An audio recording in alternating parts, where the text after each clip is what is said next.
Bonjour à nouveau pour la suite donc du cours sur le financement des agents économiques. Voilà, donc on va attaquer la partie B du dossier numéro un. Je rappelle en super express le plan. Donc dans la première partie, on s'intéresse à savoir comment fonctionne le système de financement de l'économie. On a vu précédemment quels étaient les différents agents économiques et qu'ils pouvaient être à besoin ou à capacité de financement. Donc maintenant, voyons voir quels sont les circuits de financement, existants et étudions en particulier le marché des fonds prêtables pour, comprendre les grands principes de son fonctionnement.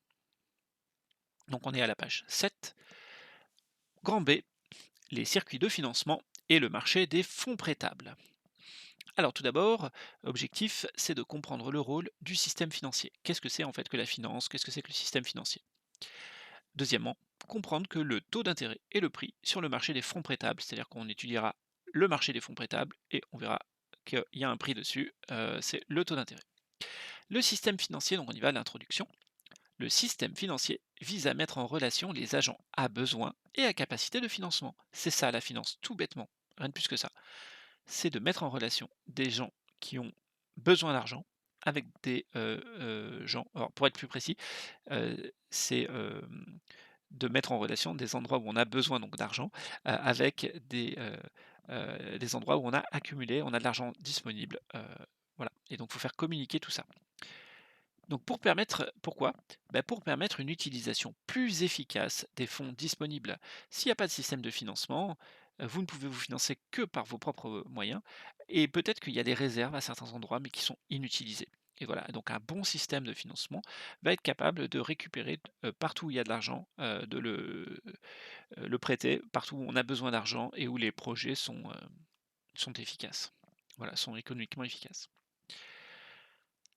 Alors on continue. Le marché des fonds prêtables regroupe la finance directe, qui a lieu donc sur les marchés financiers. Donc on verra, alors il y a un gros marché qui s'appelle le marché des fonds prêtables. Il regroupe d'un côté un truc qu'on appelle la finance directe, avec les marchés financiers, et de l'autre, ce qu'on appelle la finance indirecte ou intermédiaire, c'est le marché des services bancaires, hein, le marché bancaire.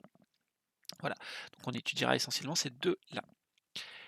Sur le marché des fonds prêtables, donc le gros marché qui regroupe le tout, c'est le taux d'intérêt qui fait office de prix pour équilibrer les échanges entre les offreurs, qui sont donc les agents à capacité de financement, les gens qui ont de l'argent à offrir sous-entendu pas à donner, hein, on est d'accord, euh, et les demandeurs, qui sont ceux qui cherchent à obtenir de l'argent, donc les agents à besoin de financement. On y va, c'est parti pour le détail de ce système. Alors, document numéro un, le système financier, on va bien redistinguer le financement direct et le financement indirect pour que ce soit un vocabulaire assez clair pour vous. Alors le schéma démarre donc ici. Ce que je vais faire, c'est que en attendant, je vais un peu le grossir. On a donc ici on démarre ici. Les agents à capacité de financement, hein, les CAFI, bon ici c'est marqué CAF, mais vous pouvez noter CAFI, qui ont donc de l'argent. Ils ont donc deux manières de mettre à disposition cet argent. Une première manière consiste à déposer cet argent sur des comptes en banque, sur des livrets en banque. Donc cet argent se retrouve chez un intermédiaire financier, donc ça peut être une banque, ça peut être une société de finance, un fonds de placement ou des choses comme ça, enfin quelque part où vous avez pu déposer, votre argent et c'est cet intermédiaire financier qui va prêter, ces sommes ou alors grâce à, une partie de ses dépôts, être en capacité, de faire de la création monétaire, de faire des crédits. Là, on rentre pas dans le détail, je l'ai déjà vite fait expliquer, dans la séance précédente et puis c'est pas le sujet, c'est le sujet du chapitre 5, hein, donc on détaillera cette partie-là spécifiquement dans le chapitre 5. Ça donc ce premier circuit que je viens de vous dessiner, c'est le circuit de la finance indirecte. Indirecte pourquoi? Parce qu'elle passe par cet intermédiaire financier et donc voilà, ça ici en jaune ici, c'est le circuit de la finance indirecte. Alors du coup, vu que j'ai utilisé le jaune pour ça, on va faire comme ça. Voilà, ça c'est la finance indirecte. Alors je vais changer la couleur pour le suivant. Tac. Excusez-moi, petit détail, on va la mettre en vert, tiens. Vert bien fluo. J'espère que vous voyez bien la différence. On va mettre celui-là, comme ça sera encore plus clair. OK, transparence et on va le mettre par défaut temporairement, ça sera très bien. Alors, l'autre circuit, c'est le circuit de la finance donc directe. Alors du coup, je vais le mettre comme ça. Chut, voilà. Le circuit de la finance directe, donc on part toujours de notre agent à capacité de financement, mais cette fois, cet agent à capacité de financement va, alors pourquoi direct? Parce qu'on peut se dire, il y a quand même un marché financier qui vient s'intercaler. Alors c'est direct pourquoi? Parce que, l'agent a besoin de financement, va émettre un titre et ce titre va être acheté dans son intégralité par l'agent à capacité de financement. D'accord? Donc en cela, c'est direct parce que, là, vous allez être propriétaire d'une action, propriétaire d'une obligation, par exemple. Et voilà, donc en fait, les capitaux qui sont là, c'est les mêmes qui vont se retrouver là, d'accord? Voilà. C'est pour ça qu'on parle de direct et là, pareil, le titre, c'est ce titre-là qui va être temporairement ici, mais qui va finir par passer dans votre main de ce côté-là. Voilà pourquoi on parle de, circuit direct, même si, bon, c'est un petit peu enfin, en réalité, il y a beaucoup d'intermédiaires au milieu ici, qui viennent s'intercaler, hein. Alors, pourquoi ces flèches au milieu aussi là qui sont reliées? Eh bien, il se trouve que les intermédiaires financiers, ne font pas que faire du financement indirect comme ça. Ils font eux-mêmes, ils interviennent eux-mêmes sur les marchés financiers. Et donc l'intermédiation, bancaire, hein, pendant longtemps consistait à enfin ça a jamais été complètement vrai, mais heu, consistait principalement à collecter des dépôts et ensuite, à l'aide de ces dépôts, à réaliser des prêts. Mais en fait, ça fait assez longtemps maintenant que une partie des dépôts sert aussi à l'achat de titres, et donc passe par ce circuit et donc on a une nouvelle forme d'intermédiation, bancaire, qui passe par les marchés financiers également. Voilà, cela dit, ça reste on garde quand même, heu, ces 2 2 manières. Donc on va parler de finance directe quand un agent a besoin de financement, a recours à un intermédiaire financier. Que ce financement se fasse sous forme de prêt ou sous forme de crédit, peu importe, mais on a recours à une banque pour aller vite. À l'inverse, on parle de finance directe quand l'argent, on va le chercher non pas auprès d'un intermédiaire, mais auprès des marchés financiers et que donc on vend directement à un agent qui a une capacité de financement. Voilà. Alors, donc pour lire le schéma, la finance directe, c'est la mise en relation des agents à capacité de financement et à besoin de financement sans intermédiaire sur les marchés financiers, hein. Donc retenez bien, ça veut dire ça. Ça veut dire qu'il y a des marchés financiers au milieu. Les agents à besoin de financement offrent des titres achetés par les agents à capacité de financement. Ces titres peuvent être éventuellement revendus sur les marchés financiers, en l'occurrence ici sur les marchés des capitaux. On verra un petit schéma à titre de culture générale à la fin de cette partie. Donc l'autre type de finance, c'était donc la finance indirecte. Voilà, je vais remettre mon curseur en jaune. Et 30, ce sera bien. Voilà. La finance indirecte, avec donc les prêts. Tiens, je viens de me rendre compte d'un truc. Je suis pas obligé.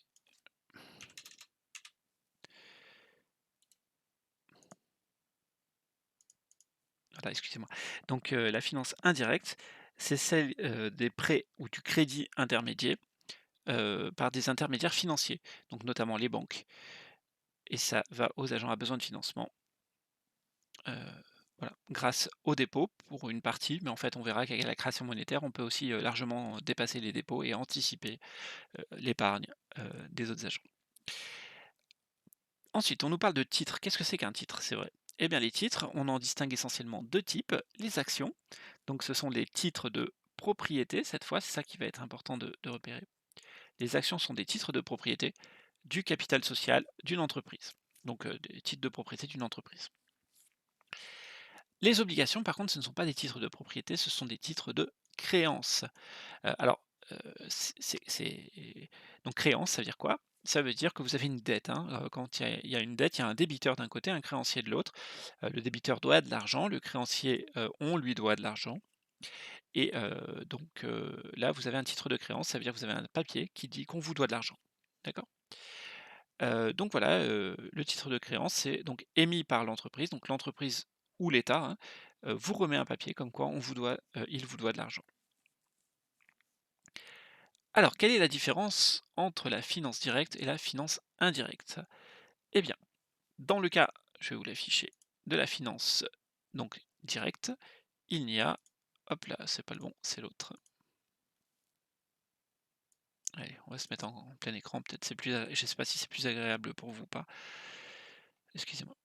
Voilà, donc dans le cas de la finance directe, il n'y a aucun intermédiaire entre l'agent à besoin et l'agent à capacité de financement. D'accord? C'est directement sur le marché financier que ça se passe. Pour la finance, par contre, indirecte, il y a un intermédiaire, souvent une banque, qui joue le rôle d'intermédiaire. Ensuite, quelles sont les trois possibilités qui s'offrent à une entreprise qui a un besoin de financement pour acheter des machines et qui ne dispose pas de suffisamment d'épargne? Eh bien, première possibilité, elle peut émettre des actions sur les marchés financiers. Deuxième possibilité, elle peut émettre des obligations, toujours sur les marchés financiers. Donc il y a deux solutions qui passent par le marché financier, deux solutions de finance directe, qui sont soit l'émission d'actions qui sont des titres de propriété, soit l'émission d'obligations qui sont des reconnaissances de dettes, sont des titres de créance que l'on vend à quelqu'un. Dernière solution, troisième solution, c'est d'emprunter par le biais d'un intermédiaire financier, donc d'une banque. Troisième question cette fois, comment les intermédiaires financiers sont-ils rémunérés lorsqu'ils accordent un prêt? Donc on a des intermédiaires financiers, donc des banques. Comment est-ce qu'ils sont rémunérés quand ils accordent un prêt? Ils prêtent de l'argent, ils prêtent 100 000 euros. Pourquoi est-ce comment est-ce qu'ils gagnent de l'argent? La personne ne va rembourser 100 000 euros. Mais en fait, est-ce que la personne ne va rembourser que 100 000? Ben non, elle va rembourser un peu plus. On va payer des taux d'intérêt. Donc les intermédiaires sont rémunérés entre autres par les taux d'intérêt. Alors c'est des montants, des chiffres, des taux qui peuvent des fois paraître faibles. Donc prenons par exemple les taux de l'immobilier aujourd'hui. Ils peuvent être, si vous prenez le TEG, alors je ne vais pas rentrer trop dans le détail, mais quand vous avez un taux bancaire, vous avez à la fois le taux juste du prêt d'argent, mais il se trouve qu'il vous faut aussi des assurances qui sont souvent fournies par la banque elle-même donc qui rentrent en fait dans le coût du crédit.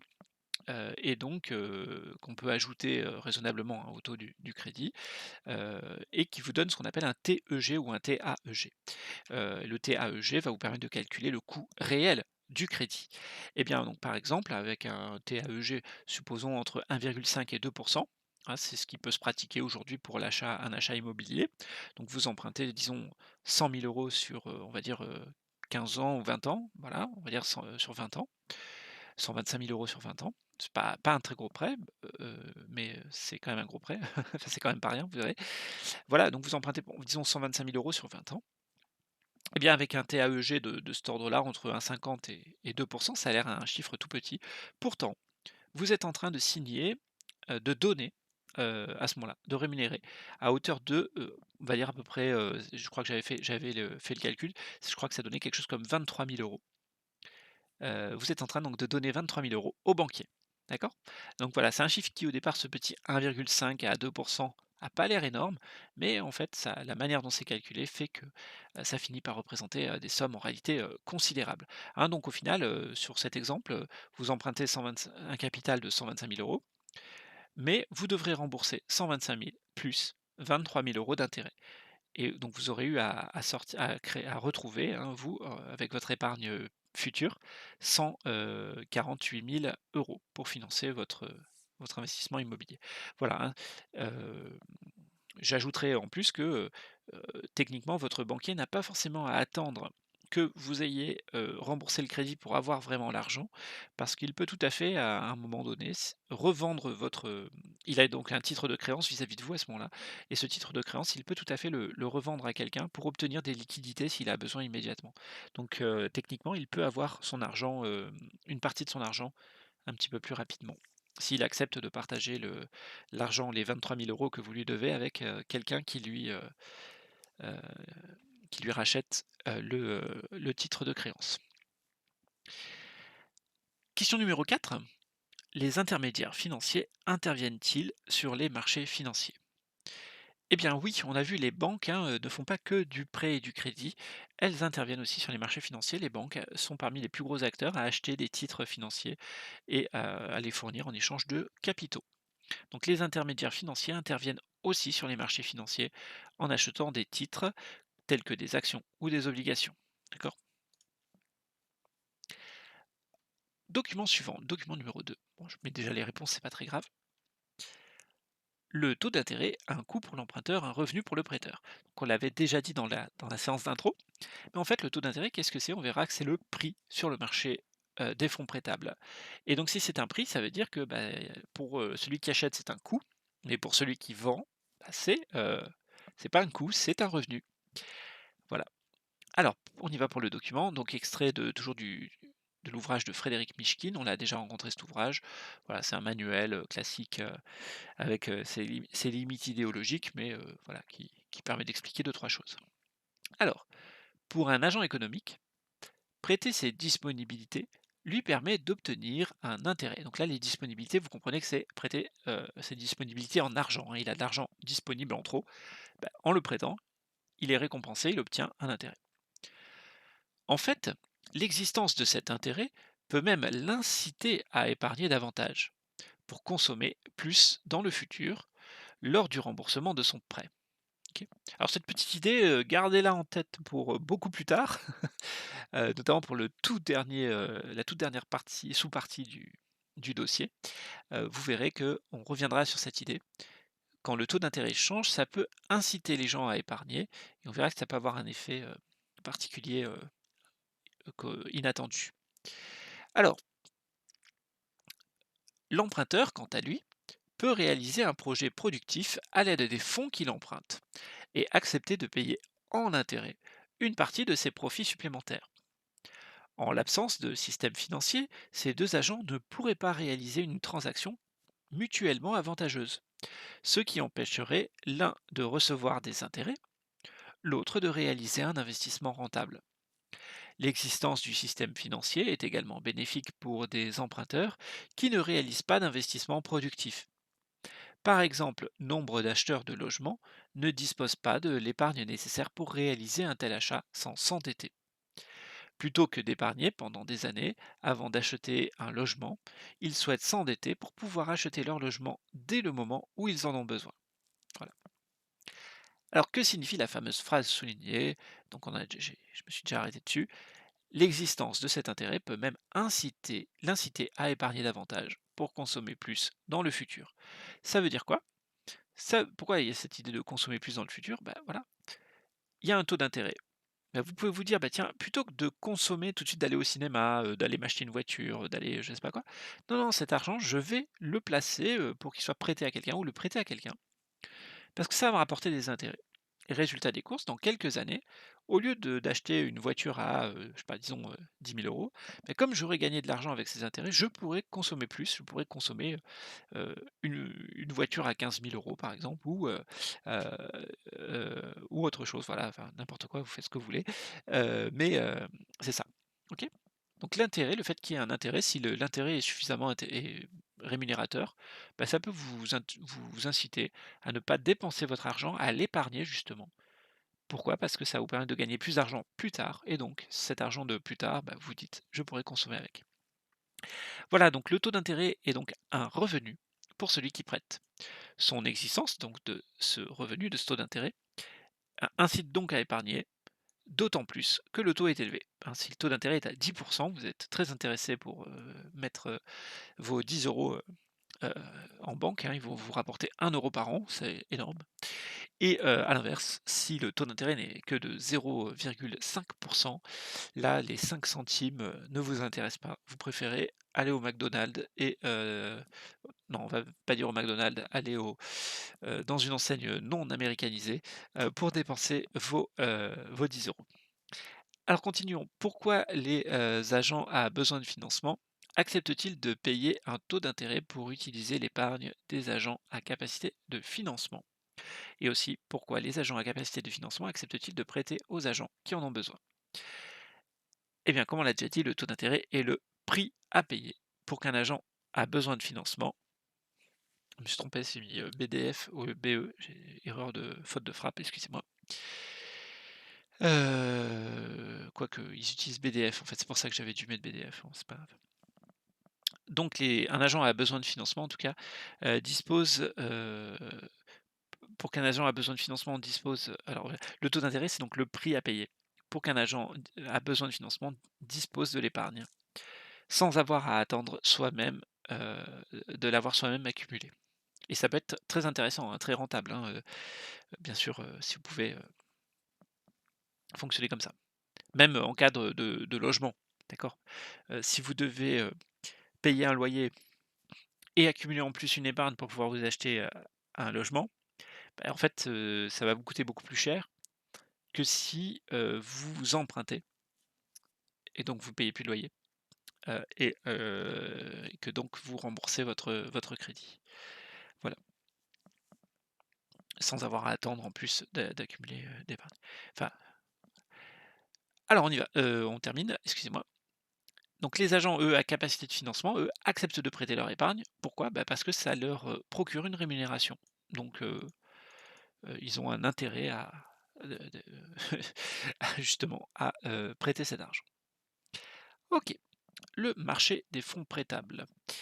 Alors, voilà, le marché des fonds prêtables, c'est un marché classique. Alors, j'ai oublié de vous mettre le normalement, vous deviez avoir une petite grille ici, qui, vous obligeait à redessiner un petit marché des fonds prêtables, pour vous réentraîner à la dessiner un marché. Donc toujours, on a affaire à un marché, on a donc un axe avec, les quantités sur les abscisses, sur les ordonnées, le prix qui ici s'appelle un taux d'intérêt. Hein, vous vous souvenez que alors sur les marchés des biens et des services classiques, le prix c'est le prix, hein, c'est un prix en euros. Sur le marché, de l'emploi, le prix c'est pas ça peut être un salaire par exemple ou une prime, ça peut être des primes ou des salaires. Sur le marché donc des fonds prêtables, eh bien le prix s'appelle un taux d'intérêt. Alors, on a donc une offre qui augmente, l'offre augmente, vous vous souvenez? Et c'est-à-dire que les gens qui ont de l'argent, disponible, eh bien, plus on va leur offrir un taux d'intérêt important, par exemple à 12, vous voyez que l'offre est importante, les quantités que les gens sont prêts à prêter sont importantes. Par contre, si le taux d'intérêt est de, on va dire, 3 là, comme ici, ou 2, on voit que les quantités que les gens sont prêts à prêter sont beaucoup plus faibles, hein. On a ici, les quantités sont beaucoup plus faibles. À l'inverse pour la demande, eh bien, si les taux d'intérêt sont très élevés, la demande, vous allez voir, elle descend, hein, si les taux d'intérêt sont très élevés, il n'y a pas grand monde qui est incité, il y a peu de demandes, heu, incitées à demander donc des fonds prêtables. À l'inverse, si le taux d'intérêt est quasi gratuit, bah, pourquoi, pourquoi s'embêter? À ce moment-là, il y a beaucoup de gens qui peuvent être intéressés, à l'idée d'emprunter de l'argent. Voilà. Comme d'habitude, il faut qu'il y ait un équilibre, voilà, les forces du marché vont faire que s'il y a un déséquilibre à un moment donné, si par exemple on était dans cette situation, on aurait beaucoup de demandeurs, pas assez d'offreurs, donc il y aurait quelques-uns des demandeurs qui auraient dit: «Mais moi si vous voulez, je vous file pas 4, je vous file, 6». Et là, il aurait trouvé quelqu'un qui lui aurait dit: «Ah oui, oui, moi 6 ça m'intéresse», et en fait, ils se seraient même tous battus là pour avoir ce client à 6 et et cetera. Et donc au final, ce jeu-là fait que et p et lui, il aurait dit: «Ah oui, mais regardez, moi je peux prêter si vous voulez à 8 à 7 et il aurait trouvé des gens prêts à accepter à 7 et cetera. Et donc au final, on voit que le l'équilibre va finir par se fixer, alors sur l'exemple, hein, fictif de ce marché, avec un taux d'intérêt à, 8 noté R étoile, hein, c'est le taux d'intérêt R étoile sert à noter le taux d'intérêt réel. Le taux d'intérêt tout court, quand on parle du taux d'intérêt nominal, c'est on le note petit i, et quand c'est le taux d'intérêt réel, c'est, petit r. On expliquera ça, un tout juste après, hein, la différence entre le taux d'intérêt réel et le taux d'intérêt, nominal. Alors là, c'est le taux d'intérêt réel. Voilà, donc le taux d'intérêt réel, 8 c'est bien sûr un taux, prohibitif aujourd'hui, hein, on est très, très loin de ces taux-là, dans beaucoup de cas. Mais c'est des taux qui ont pu être pratiqués, hein, historiquement, sans que ce soit un problème, à d'autres moments. Alors, voilà, et là les quantités, exprimées en milliards de dollars, OK, ça marche. Alors, le marché des fonds prêtables, on lit ce petit texte-là, je vous laisse les étiquettes, c'est pas la peine. Le marché des fonds prêtables est une représentation simplifiée du marché financier où se confrontent une offre de fonds ou de capitaux émanant des agents qui disposent d'épargne et une demande de fonds ou de capitaux émanant des agents qui souhaitent emprunter pour investir. Alors, pourquoi la courbe d'offre est-elle croissante et celle de la demande décroissante? Donc j'ai déjà réexpliqué. Plus le taux d'intérêt est élevé, plus les agents sont incités à prêter une grande partie de leurs fonds. Donc la courbe d'offre est croissante par rapport au taux d'intérêt. À l'inverse, un taux d'intérêt élevé accroît le coût des fonds prêtables pour les demandeurs. La demande est donc d'autant plus faible que le taux d'intérêt est élevé. La courbe de demande est donc décroissante. Question numéro 8. Comment le marché parvient-il à l'équilibre? Eh bien, la concurrence fait tendre les taux d'intérêt vers un niveau de taux d'intérêt qui égalise l'offre et la demande, comme on l'avait déjà vu dans les chapitres sur le marché.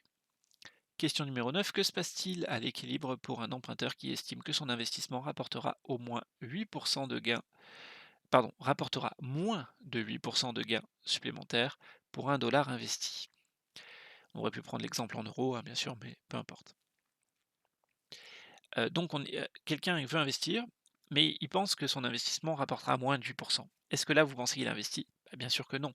À ce moment-là, il va renoncer à emprunter pour financer son investissement. Pourquoi? Parce que son investissement va lui rapporter moins que ce qu'il va lui coûter. D'accord? Il va lui coûter 8%, mais il va lui rapporter, par exemple 6%, et donc il va faire une perte. Donc à ce moment-là, ça n'a aucun intérêt. Par contre, si l'investissement rapporte 10%, ça vaut le coup d'investir, parce que vous gagnez, ça peut valoir le coup d'investir parce que vous allez avoir, 2 de gain, une fois que vous avez payé vos, vos intérêts. Question numéro 10, bien, reproduisez ce schéma, puis représentez une augmentation de l'offre de fonds prêtables par le déplacement de la courbe d'offre. Que constatez-vous sur l'évolution du taux d'intérêt d'équilibre? Alors, pareil, j'ai oublié de vous mettre la non, je crois que j'avais fait exprès, de pas vous la mettre. Celle-là, mais peu importe. Je sais plus. En fait, j'ai pas faut que je regarde comment je vous l'ai mis, mais je crois que j'ai oublié de vous la griser. Voilà, c'est ça, c'est bien ce que je pensais. Alors, il y a quand même les noms à compléter.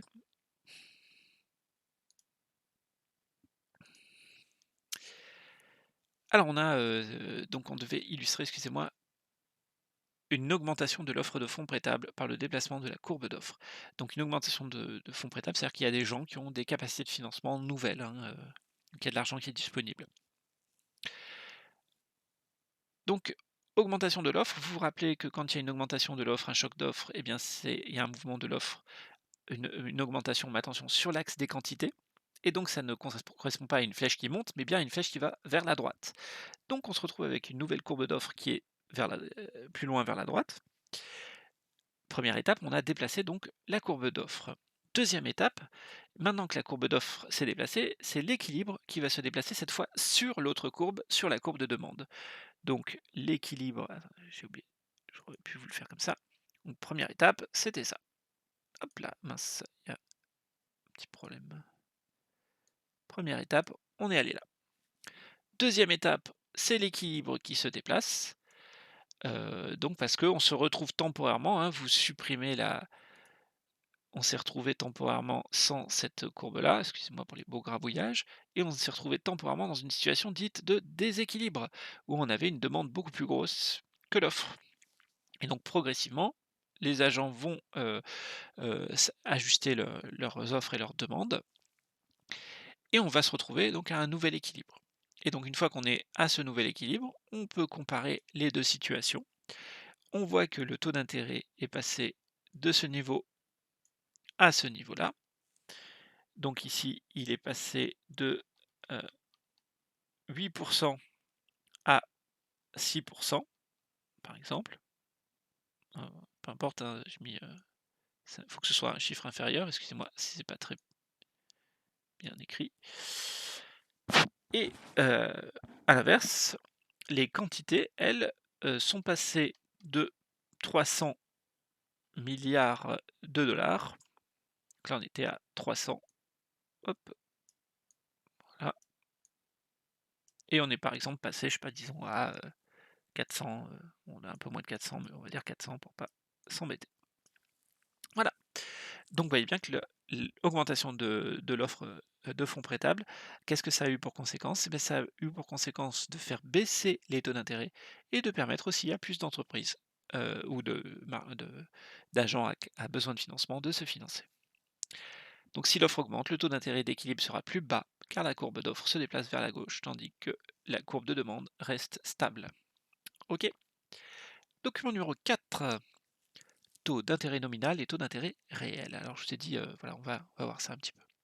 Alors voilà, le taux d'intérêt nominal, en fait, en résumé, hein, c'est super simple, on va le revoir dans le texte, hein, mais c'est super simple. Le taux d'intérêt nominal, c'est celui qui est écrit sur votre contrat. Vous souscrivez un prêt, vous avez un taux d'intérêt, nominal, donc je t'ai dit, ça peut être votre TAEG là, et ben disons qu'il soit à 1,70. Pourtant, c'est pas exactement ça, c'est pas suffisant pour savoir, ce que va vraiment vous coûter ce prêt. Pourquoi? Parce que la valeur de l'argent, en fait, ce que vous pouvez acheter avec 1 €, bah, change dans le temps et notamment ça change, par le biais de ce qu'on appelle l'inflation et donc en fait, pour savoir votre euro d'aujourd'hui, combien il vaudra dans 10 ans, eh bien, il faut que vous regardiez, quels vont être les effets de l'inflation sur ces 10 années. Alors c'est des on anticipe, hein, voilà. Et donc vous allez vous dire, bah, peut-être s'il y a 1 d'inflation par an, ben, mon euro, il vaudra dans, 10 ans, 10, alors faut faire une puissance là, mais vous allez faire, 10 € fois 1,01 puissance 10, hein. Je C'est le calcul qu'il faudrait faire. Bon, vous tracassez pas avec ça, c'est pas très grave, mais donc si vous faites ça, et ben, vous allez vous rendre compte que votre euro, d'aujourd'hui peut-être ne vaut que 80 centimes de dedans plus tard, quoi. Il vaut moins cher, il vaut moins, il vaut plus, que l'euro futur. Voilà, et donc c'est ça, le taux d'intérêt réel, ça va être un taux d'intérêt qui va tenir compte de l'effet de l'inflation. D'accord? Alors on y va. Le taux d'intérêt nominal est un pourcentage sur une somme prêtée ou empruntée. Il permet le calcul des intérêts que l'emprunteur doit verser au prêteur. Par exemple, le taux d'intérêt nominal de 4% par an pour un prêt de 100, remboursable au bout d'1 an, signifie que le prêteur recevra 104.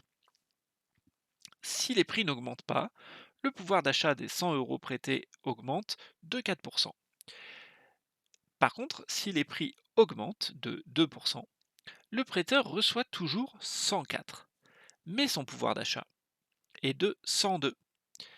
Pourquoi? Parce que c'est les 2%. Il perd en fait. Alors le calcul est un peu n'est pas exact, mais il va perdre 2% de 104, donc ça fait un peu plus que 2 euros, hein, vous voyez. Ça fait 2,0 quelque chose euros. Donc il n'a pas 104 euros, il a l'équivalent. Il a un pouvoir d'achat qui lui permet d'acheter l'équivalent de 102 € par rapport aux 100 € d'avant, d'accord? Donc le pouvoir d'achat du taux d'intérêt et le taux d'intérêt réel. Le pouvoir d'achat, pardon, du taux d'intérêt et le taux d'intérêt réel égal au taux d'intérêt nominal moins le taux d'inflation. Alors l'inflation, oui, on précise, hein, parce qu'on n'a peut-être pas un terme qu'on a encore beaucoup rencontré. L'inflation, ça désigne l'augmentation générale des prix. Hein, donc les prix, en général, il y a toujours un petit peu d'inflation. Alors bon, c'est un petit peu compliqué, je ne vais pas rentrer trop dans le détail, mais l'inflation, c'est l'idée qu'en fait les prix ont tendance en moyenne à augmenter. Donc ça ne veut pas dire que tous les prix augmentent. Il peut y avoir des prix qui baissent, des prix qui augmentent, mais la moyenne de ce que les gens achètent, d'un panier qui est mesuré très précisément, par l'INSEE. Alors il y a des limites à ces mesures, mais elles sont quand même pas inintéressantes. Et donc on peut estimer que, bah, les prix, par exemple, augmentent de 1 par an, ces dernières années. Il y a eu des périodes où l'inflation était de l'ordre de 10, 12, 13, 15 par an et c'était pas forcément, dramatique, hein, voilà. Ça voulait dire qu'en fait le coût, des choses augmentait de, 15. Mais c'était une période de 10 ou 15, hein, voilà. Mais c'était des périodes où très souvent le pouvoir d'achat, enfin le salaire des gens augmenter, au moins au même rythme, voire à un rythme supérieur et où donc le pouvoir d'achat, en réalité avait tendance à s'améliorer. Par contre, si vos salaires n'augmentent pas et qu'il y a une inflation de 1, ça veut dire que votre pouvoir d'achat est en train de se dégrader de 1. C'est-à-dire que vous pouvez acheter beaucoup moins de choses, heu vous pouvez acheter beaucoup moins de choses, hein. Voilà, donc rien que l'effet de l'inflation, heu est une des parties d'explication, par exemple pour le mouvement des gilets jaunes, hein. Il y a effectivement toute une partie de la population qui voit ses revenus stagner depuis pas mal d'années, alors qu'il y a bien de l'inflation. Donc vos revenus nominaux ne changent pas, alors qu'il y a de l'inflation. Résultat des courses, votre pouvoir d'achat est bien en train de s'amenuiser et donc votre, situation se précarise, au fur et à mesure du temps. Voilà. Allez, terminons ce texte. Donc le pouvoir d'achat du taux d'intérêt et le taux d'intérêt réel égale au taux d'intérêt nominal moins le taux d'inflation. Il peut être négatif si le taux d'inflation excède le taux d'intérêt nominal. Voilà. Donc, si par exemple le taux d'inflation est de 2% et que votre taux est d'intérêt est de 1%, ou alors si on reprend cet exemple, si le taux d'intérêt ici est de 4%, mais que le taux d'inflation passe à 5%, ça veut dire qu'on se retrouve avec un taux d'intérêt réel, taux d'intérêt nominal de 4%, mais taux d'intérêt réel négatif de moins 1% à peu près là ici. Ça veut dire que vous allez rembourser moins que ce que vous allez emprunter. D'accord? Donc vous comprenez vite que l'inflation n'intéresse pas les prêteurs, par contre peut beaucoup intéresser les personnes endettées, donc les emprunteurs. Alors continuons. Mais au moment du prêt, le taux d'inflation futur n'est pas connu. Les économistes tiennent compte des anticipations sur l'évolution des prix et le taux d'intérêt réel est égal au taux d'intérêt nominal moins le taux d'inflation anticipé. D'accord?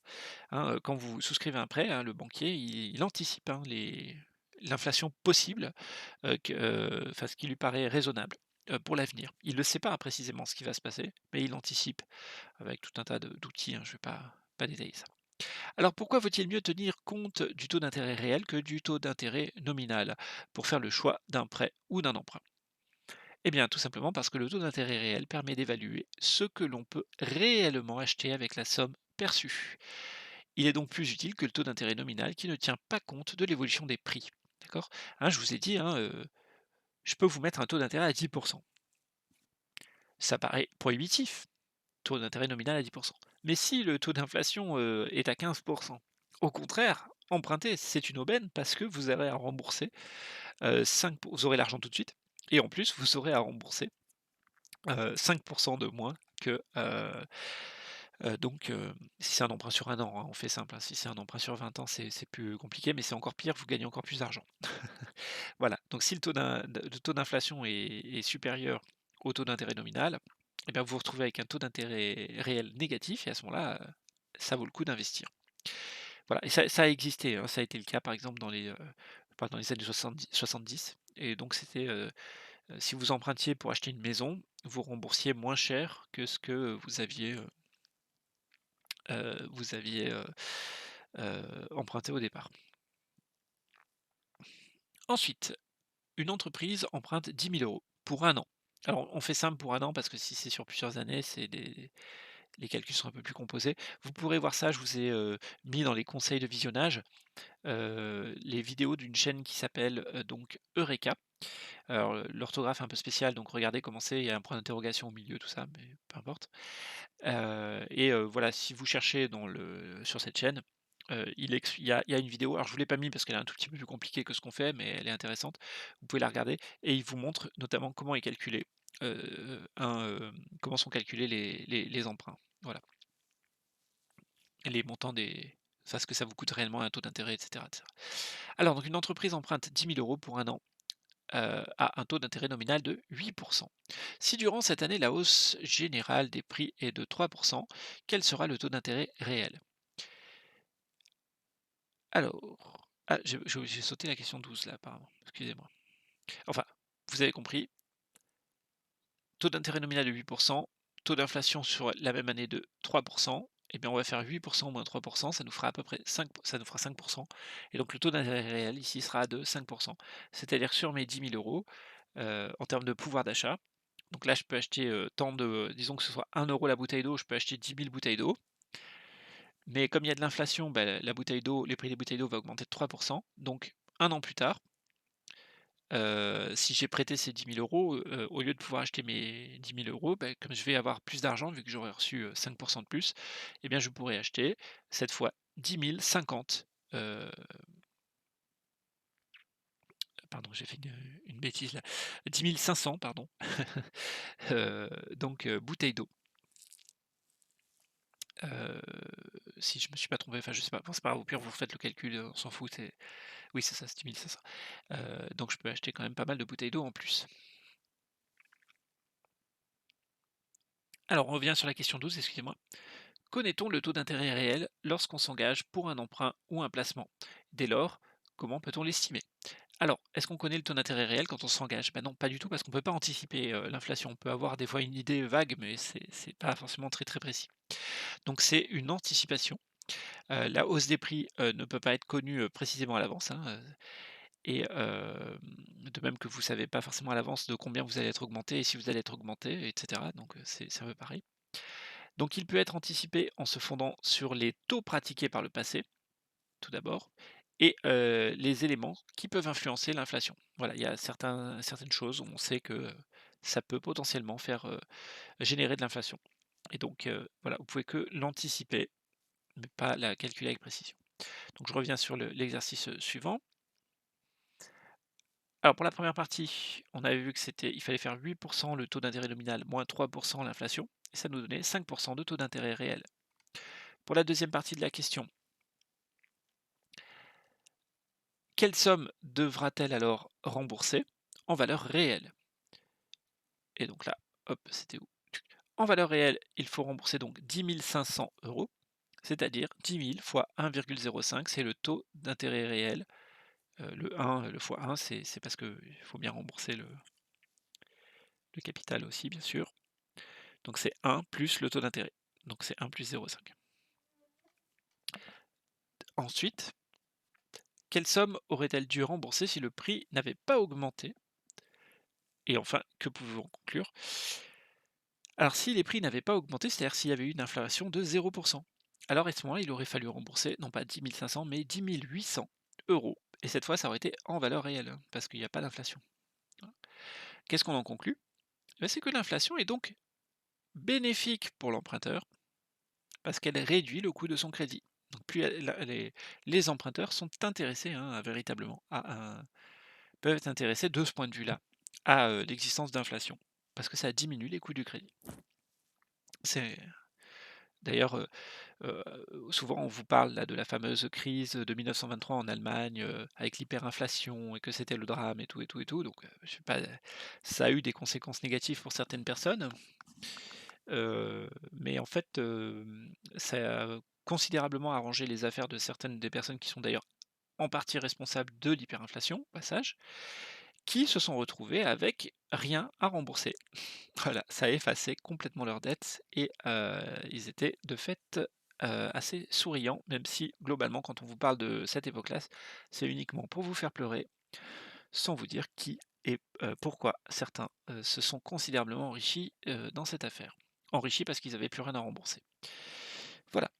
Ensuite, continuons.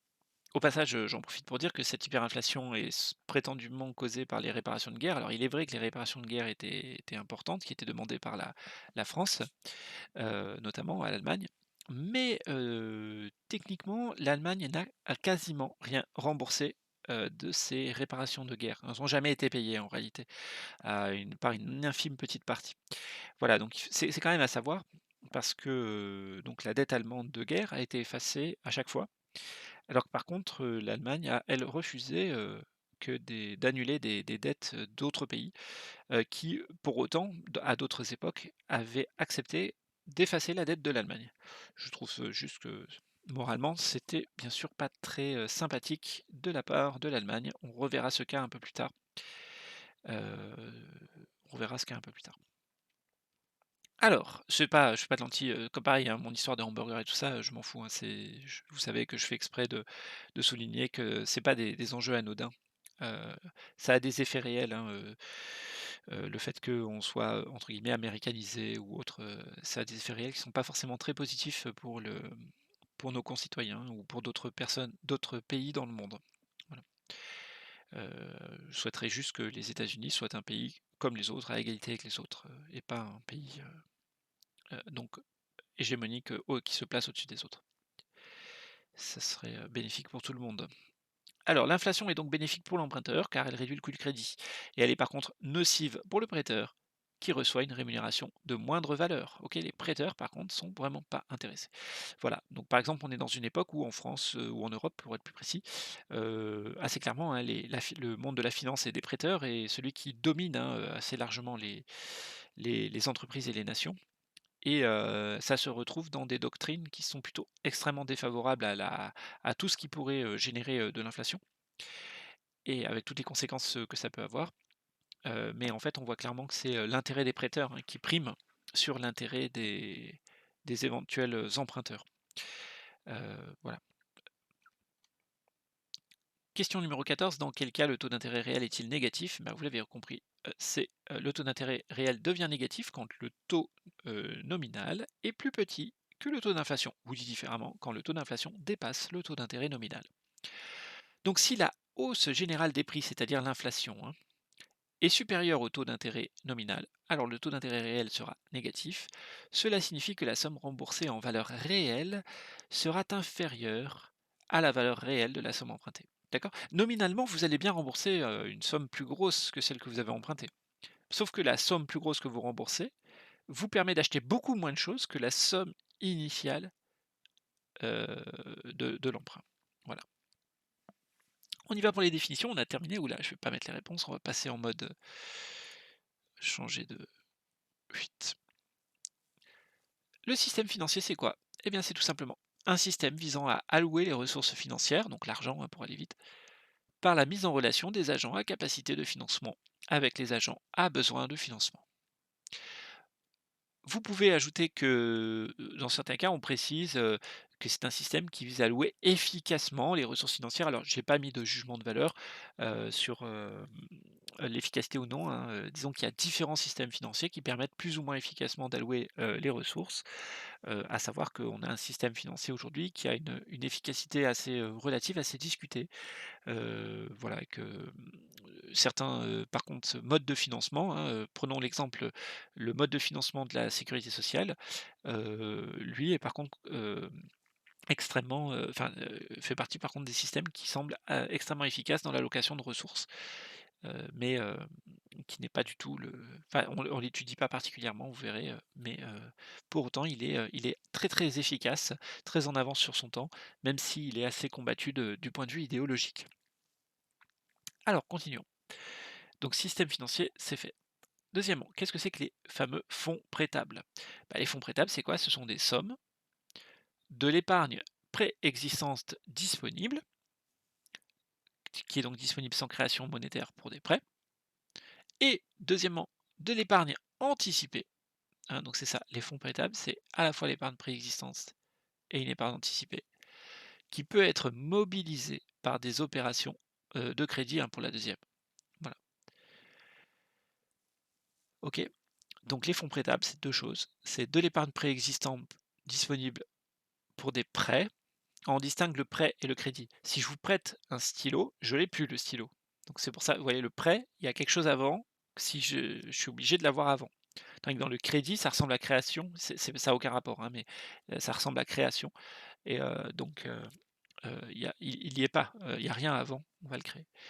Voilà, donc les fonds prêtables, ça regroupe une épargne préexistante que l'on peut prêter et une épargne, au contraire, que l'on peut anticiper et à ce moment-là, on va recourir à une opération de crédit et je le précise, donc on va anticiper votre épargne future et au fur et à mesure que votre épargne future arrive, paf, on détruit la monnaie, qu'on a créée, heu et c'est comme ça qu'on revient à l'équilibre, dans ce genre d'opération. Taux d'intérêt pour finir, donc c'est le prix de la mise à disposition temporaire de fonds prêtables. Alors ça, vous avez déjà là une définition suffisante, hein, une définition courte. On ajoute cependant que le taux d'intérêt est un coût pour l'emprunteur et un revenu pour le prêteur. Hein, donc c'est un coût pour l'emprunteur, un revenu pour le prêteur. Le taux d'intérêt, ça exprime donc en pourcentage annuel du capital, s'exprime pardon, en pourcentage annuel du capital emprunté, c'est-à-dire que un taux de 1%, ça veut dire que chaque année, vous devez rembourser tel pourcentage du capital emprunté ou qui vous reste à rembourser. Hein, donc si c'est 1%, si votre capital emprunté c'est 10 000 euros et que votre taux d'intérêt c'est 1%, eh bien, ou on va faire plus simple, on va faire 10, eh bien, vous devez rembourser, un intérêt de 1 000 € la première année. Si, vous avez remboursé la première année, une partie en intérêt, une partie en du capital et qu'il vous reste par exemple un capital de 9 000 €, disons à rembourser la deuxième année, eh bien la deuxième année, vous payez à nouveau 10 du capital qui vous reste à rembourser, donc 10 de 9 000, c'est-à-dire 900 €. Vous avez encore 900 € qui viennent s'ajouter aux intérêts que vous avez à rembourser, et cetera, et cetera. Et donc au fur et à mesure que vous remboursez votre capital, les, hem, la somme, alors le taux d'intérêt ne change pas, mais la somme que vous versez en intérêt diminue parce qu'elle est calculée sur le capital restant à rembourser. Voilà, donc le taux d'intérêt, il s'exprime en pourcentage annuel du capital emprunté. Et alors, la fin, le taux d'intérêt réel est obtenu en retirant du taux nominal, celui qui est inscrit au contrat, les effets de l'inflation sur la valeur de l'argent. Donc vous retirez les effets de l'inflation. Il informe donc du coût ou revenu réel sur le marché des fonds prêtables. Voilà. Bon, j'avais précisé. On parle de capital. Alors, le mot capital, vous avez remarqué, c'est un mot qui a vraiment plein de sens différents. Et selon le contexte, donc, faut juste se rappeler à chaque fois que, selon le contexte, il a un sens différent.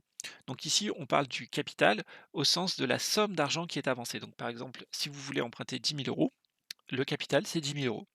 Mais pour pouvoir emprunter ces 10 000 €, il faut que vous vous engagez à rembourser ces 10 000 € plus à verser euh, des intérêts.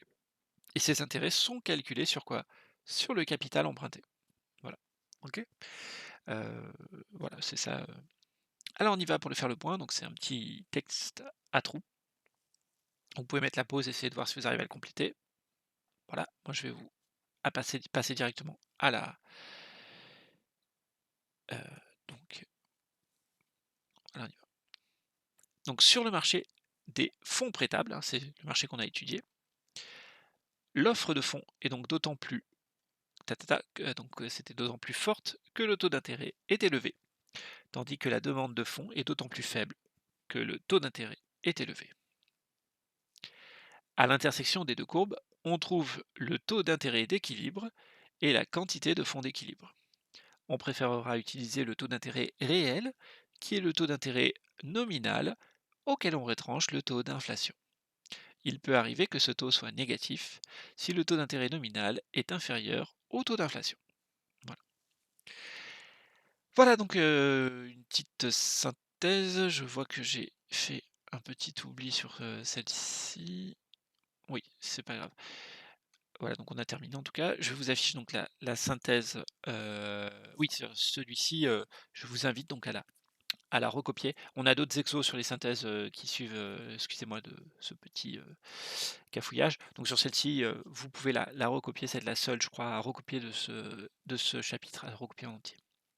Donc on y va, 4 points. Le système financier, tout d'abord, vise à mettre en relation les agents à besoin et à capacité de financement pour permettre une utilisation plus efficace des fonds disponibles. Voilà. Quand je dis la recopier en entier, vous pouvez faire les mêmes exercices consistant à les synthétiser, mais ne perdez rien par contre, hein.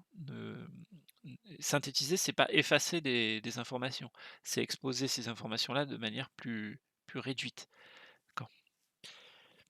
Alors, le système financier vise donc à mettre en relation les agents à besoin de financement et à capacité de financement pour permettre une utilisation plus efficace des fonds disponibles. Deuxième point, le marché des fonds prêtables regroupe la finance directe, ça regroupe la finance directe, celle qui se fait donc sur les marchés financiers, et la finance indirecte ou intermédiaire, c'est un autre nom, hein, mais c'est voilà, celle qui mobilise les banques, donc les marchés des services bancaires. Troisième point, sur le marché des fonds prêtables, c'est le taux d'intérêt qui fait office de prix. Donc, taux d'intérêt est un prix pour équilibrer les échanges entre offreurs et demandeurs. Les offreurs étant les agents à capacité de financement, les demandeurs les agents à besoin de financement. Et enfin, le taux d'intérêt réel se distingue du taux d'intérêt nominal. Taux d'intérêt réel se distingue du taux d'intérêt nominal en ce qu'il prend en compte l'effet de l'inflation et permet donc d'anticiper ou de constater après coup le prix ou le coût réel ou le revenu réel hein, des fronts prêtables. Voilà. Voilà, c'est fini pour cette première partie. J'espère que tout a été bien compréhensible pour vous. N'hésitez pas s'il y a des questions à me les transmettre, ou des remarques, me les transmettre par, courriel et puis voilà, je vous transmets donc, très vite la suite de, ce dossier. À très bientôt.